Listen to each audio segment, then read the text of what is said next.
the Chase Thomas Podcast, for people who have nothing but time to kill. Then you're in. I mean, we're not there yet, but that's something I'm sure some fans have in the back of their minds. Like, I hope it doesn't go, but I don't see that in the future for Matt Olson. But you just have to, like, he's a core guy. You have to let him work through this. Yeah, there's nothing else they can do at that point. As you said, they signed him to that contract. He's the core guy, and he hopefully will turn things around. Like I said, he's a streak hitter. Maybe late in the season he gets hot again and carries this team on a postseason run. Who's to say?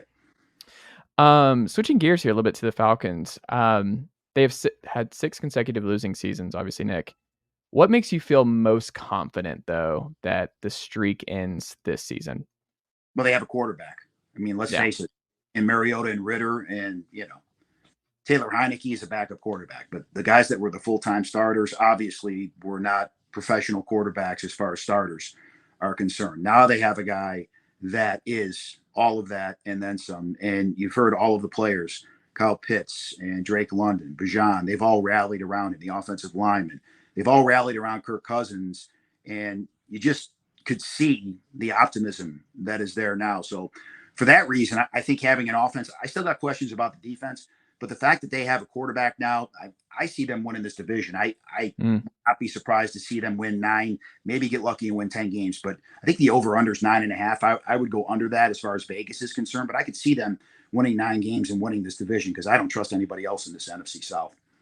It's just funny because I feel like I felt like that the last couple of years, right? Even with worse quarterback play. And that's why it just, everything screams the Falcons should run away with this, but I can't do it. Like, there's still just some part of me that's like, I think I'm going to pick the Bucs again. The Bucs are just like, Baker's just going to quietly get his team to 9-8, 10-7, or I don't know. Like, we have to see what Kirk Cousins looks like. That's part of the problem. It's not a fun answer of just what does Kirk Cousins look like post Achilles. Like, we just don't know. With his age, there also has to be a reason that the Falcons drafted Michael Penix. Like, there is some level of concern within that building of like what Kirk Cousins is like. Like, yeah, you pay him. It's kind of like, hey, we're not sure about Kirk, but we are sure that either Kirk or Michael Penix is going to work here. Like, we're sure when we throw these 2 darts, one of these 2 is going to hit this year or next year, and we're going to be fine for the foreseeable future. But that goes to my next question of like, do you believe, because this is a rarity, like you don't see guys being able to sit behind first round quarterbacks, top 10 quarterbacks, sit and learn for years like that. What the Packers have done, what the Chiefs do with Mahomes, that's a rarity in this league. Do you actually believe Michael Penix, who is one of the older quarterbacks coming into to the NFL and with his injury history, do you actually believe we don't see him at all this year? Or do you think Michael Penix Jr. does get some starts for the Atlanta Falcons? I mean, when they drafted him, I said this, you're inviting trouble. Even if, let's say, Kirk Cousins doesn't play in the preseason and Michael Penix does, which he should, as well, you're going to have questions. Kirk Cousins, because every NFL quarterback for the most part goes through a rough stretch. If he hits a rough 2 or 3 or 4 game stretch during the regular season, you're going to hear the other side of the fan base say, hey, look, what about the guy you just drafted? No, it doesn't happen very often. And that's why you're starting to hear now. The assumption was when they first drafted Michael Penix Jr., it was going to be 2 years for Kirk Cousins and then Penix would take over. Now you're starting to hear maybe one and done with Kirk Cousins and then Michael Penix coming in and playing. And the only time I recall a team having the ultimate postseason success and then switching quarterbacks was the Ravens, who were, of course, led by their defense when Trent Dilfer and then Elvis Gerbach came in when he was signed by Brian Billick. Yeah, it's a rarity, Chase, for a number of different reasons. But for the most part, to start the season, it's going to be Kirk Cousins, and you hope that he's healthy with the Achilles.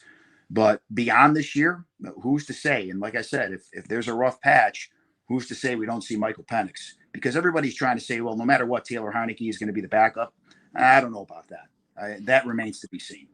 Yeah, I have my doubts on that one. I think if Taylor Heineke is going in the game, if Kirk Cousins gets hurt or is not playing well, Falcons have bigger problems. The Falcons they're in a lot of trouble in that regard because Penix just being the older quarterback and being that kind of Stafford lefty type that Raheem Morris obviously knows very well back in Los Angeles.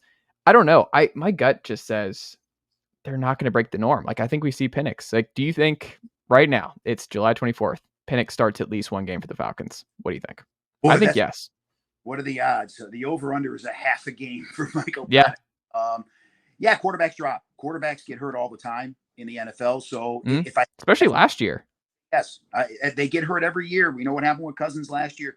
Mm. No quarterback, for the most part, plays all 17 games. It's still strange for 17 games. But well, we're about to go to 18, so we're not going to get. We don't need to be that comfortable with it yet. Yeah, I think he will start a game this year for instance, if nothing else. Yeah, I think so too. It's too long. I think there is real injury concerns. I think it's a good story, but I think this kind of threading the needle, we're like, we'll just have Kirk for 2 years and he'll be fine, and then we'll just go to Penix, and it's like that's what happens to the Chiefs and the Packers, who win Super Bowls back in the 60s. Like, that's not the Falcons. We all know it's not going to go that way. It's not going to be this clean, nice transition of power. That's not how this is going to go in Atlanta. There's no way. It's always something with the Falcons, isn't it? Yeah. And that would be something once again. Absolutely. Well, Nick, what can the good folks check out from you over at 680 The Fan this week?